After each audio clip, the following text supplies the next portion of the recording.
네, 오늘 다행스럽게도 양대 시장이 반등에 나서주고 있습니다. 하지만 이 급락을 촉발했던 이 근본적인 원인들은 아직까지는 해결되지 않았기 때문에 오늘 긴급 진단을 하는 시간 계속해서 릴레이로 마련을 하고 있습니다. 이번 시간은 라이프 자산운용의 이채원 의장 연결이 되어 있습니다. 안녕하십니까? 예, 안녕하세요. 이채훈입니다. 네, 인터뷰에 급하게 또 응해주셔서 먼저 감사드립니다. 예, 일단 지금 미국의 경기에 대한 우려가 상당히 크게 나오고 있지 않습니까? 물론 예, 간밤에 예. 발표된 미국의 서비스업 PMI 같은 경우에는 그래도 뭐 중립 이상으로 나왔다라는 평가인데 앞으로 또 발표될 경제 지표들 우리가 계속해서 주목을 할 필요가 있어 보입니다. 미국의 경기에 대해서는 어떻게 판단하고 계십니까? 사실 뭐 여타 국가 대비는 상대적으로 뭐 견조한 편이라고 봅니다. 그렇게 뭐 아주 나쁜 상황은 아니거든요. 근데 절대적인 관점에서는 또 이렇게 썩 좋지는 않고, 아시다시피 뭐 고용 지표도 부진하고, 특히 뭐 비농업 고용이 11만 4천 명밖에 증가를 못했죠. 시장 예상치가 17만 명이지 않았습니까? 크게 밑돌아간 거고, 실업률도 어쨌든 뭐 4.3%로 좀 높아진 거고, PMI도 46.8을 기록했죠.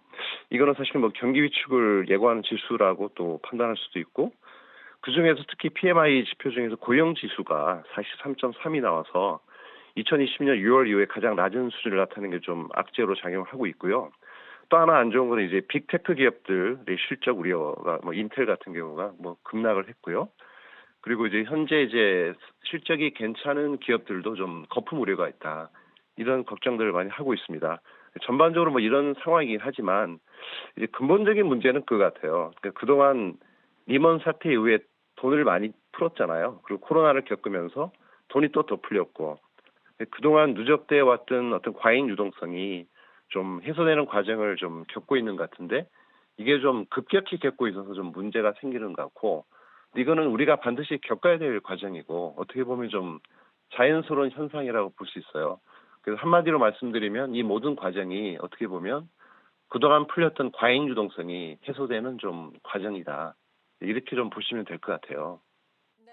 과연 이 과정을 어떻게 소화를 하고 넘어가야 할지가 관건일 텐데 시장에서는 지금 연준이 FOMC가 9월에 예정이 돼 있으니까 그 이전에도 추가적으로 금리 인하를 급격하게 뭐 단행을 한다든지 추가 코멘트가 있을 것이다 이런 이야기들 나오고 있잖아요. 예, 여기에 예. 대해서는 어떻게 전망하고 계세요?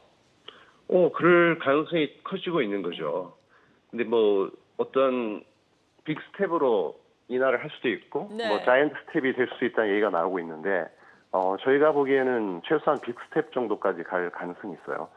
연준 같은 경우는 시장 상황을 굉장히 예의주시하는 스타일이기 때문에 뭐든지 이제 지나침을 좀 경계를 하고 있습니다. 그래서 뭐 금리를 인하할 가능성은 크고요. 근데 단지 아이러니한 게 사실 뭐 경기가 좋을 때 이제 금리를 올리는 거고 대부분 경기가 안 좋아서 이제 금리를 내리는 거잖아요. 그래서 수급 측면에서 보면 이제 금리를 내리는 건 좋은 거긴 하지만 펀더멘탈 측면에서 보면 이제 경기가 좀 안 좋으니까 이제 금리를 내리는 이런 아이러니한 측면이 있습니다. 그래서 과거에도 이제 뭐 금리를 계속 못 올리니까 시장이 안 좋을 것 같다고 생각했지만 이제 그렇지 않은 거죠. 오히려 경기가 좋아서 금리를 이제 못 내리고 있는 거니까 시장이 계속 갔던 거였던 거거든요.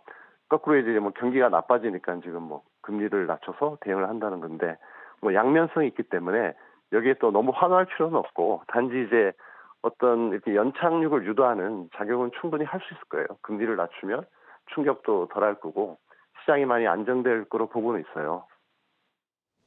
네, 이렇게 미국의 경기 침체 문제, 거기에다가 시장을 이끌고 왔던 뭐 M7의 수익성 악화 문제라든지 여기에 더불어서 엔캐리 트레이드 청산에 대한 우려가 시장을 상당히 압박하지 않았습니까? 예, 지금 그렇습니다. 외신에서는 엔캐리 트레이드 규모와 관련해서 한 20조 달러로 추정을 하고 있는 상황인데 이 예, 부분에 대한 예. 우려는 어떻습니까? 이것도 어느 정도 좀 예견됐던 거잖아요, 사실은. 너무 오랜 기간 동안 엔화가 큰 폭의 이제 절하를 했기 때문에 이게 어느 정도의 되돌림은 이제 예상됐던 거고요. 근데 하지만 이제 이 급격히 나와주니까 시간이 갈수록 좀 이거는 좀 완화됐고 시장이 충격을 흡수하면서 가겠죠. 그래서 어느 정도 이게 다들 뭐 일본 금리가 워낙 낮으니까 다들 일본에서 돈을 빌려가지고 미국 채권에 투자한다든지 미국 이제 빅테크 기업에 투자를 많이 한 거잖아요. 근데 이제 뭐 주가도 빠지고 엔이 급격히 이제 절상이 되다 보니까 이렇게 소위 그 손절매가 지금 나오고 있는 것 같고 실질적으로 이제 주식을 하락시킨 원인 중에 하나였던 것 같아요. 그게 실제로 액션을 취한 건 이제 엔캐리 자금이 청산되면서 이런 이제 사태가 발생한 것 같거든요. 근데 이런 것들은 이제 서서히 반응이 될 수도 있고 급격히 반응이 될 수도 있는데 지금은 좀 일시에 반영이 많이 된 것 같아요. 그래서 어느 정도 충격을 흡수했기 때문에 뭐 점점 이제 안정될 거라고 보고 있어요. 시장은 안정돼 갈 겁니다. 네, 안정돼 갈 것이다라고 말씀해 주셨는데 그렇다면 긴 호흡에서 보자면 어떤 전략이 필요하겠습니까? 지금 어쨌든 시장이 굉장히 큰 변화가 생긴 거잖아요. 그러면 이 변화에는 좀 적극적으로 대응을 해야 된다고 생각하고요. 환경이 바뀌면 이제 전략이 바뀌어야 되는 거죠. 여태까지 보면은 미래에 대한 지나친 기대감으로 인한 어떤 유동성 장세라고 보면은 앞으로는 이제 실적이나 펀더멘탈에 근거한 좀 실적 장세가 도래를 할 것 같고요. 그 근거는 이제 과거의 환경은 저금리 디프레이션이었기 때문에 이제 유동성 장세가 왔던 거고, 그리고 성장주에 이제 유리한 국면이었죠. 지금은 이제 고금리 인플레이션으로 왔기 때문에 지금은 차입금이 없고 현금을 많이 들고 있고 좋은 부지, 좋은 공장, 좋은 설비, 좋은 인력을 이미 갖고 있는 어떤 선발 우량 기업들의 시대가 좀 도래한 게 아닌가 그런 생각이 들기 때문에 이런 쪽으로 좀 관점을 바꿔서 대응을 해야 될 것 같아요. 이 스테이지가 바뀌면 그 전 스테이지의 주도주는 그 다음 스테이지의 주도주가 될 수가 없거든요. 지금 어쨌든 시장에 큰 변화가 생겼기 때문에 좀 적극적으로 좀 전략을 좀 바꿔서 대응을 해야 될 때라고 생각합니다. 네, 다음 주도주가 될 만한 종목군을 적극적으로 찾아야 한다라고 말씀해 주셨습니다. 라이프 자산운용의 이채원 의장이었습니다. 감사합니다. 예, 감사합니다. 계속해서 다양한 경제 이슈를 알고 싶다면 구독과 좋아요, 알림 설정 부탁드립니다. AI 캐스터 권미정이었습니다.